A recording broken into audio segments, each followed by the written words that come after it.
ერთიანმა ნაციონალურმა მოძრაობამ დღეს ზუგდიდში პარტიის ქალთა ორგანიზაცია დააფუძნა.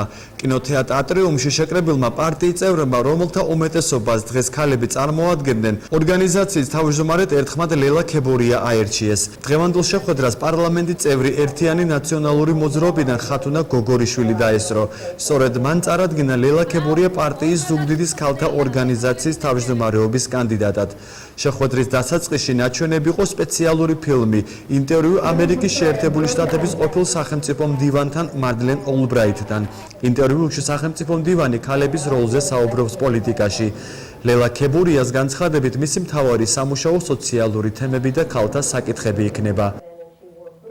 ნაციონალური მოძრაობა როგორც ყველაფერს სხვა დანარჩენში აქაც აღმოჩნდა ნოვატორი და ჩვენ დღეს დავაფუძნეთ ქალთა ორგანიზაცია, რომელიც ძირითადად ფოკუსირებული იქნება ადგილობრივ პრობლემებზე, ძირითადად აქ იქნება ქალთა სოციალური პრობლემები, რა თქმა უნდა ქალთა ძალადობაზე ვიქნებით ორიენტირებული და სხვა გლობალურ პრობლემებზეც ადგილობრივ ჭრილში. ქალები არის სწორედ ის ძალა, რომელიც შეცვლის ჩვენი ქვეყნის მომავალს, ყველაფერს გააკეთებს იმისათვის, რომ ჩვენ შვილებს, ჩვენ მომავალ თაობას უკეთესი ქვეყანა ქონდეს.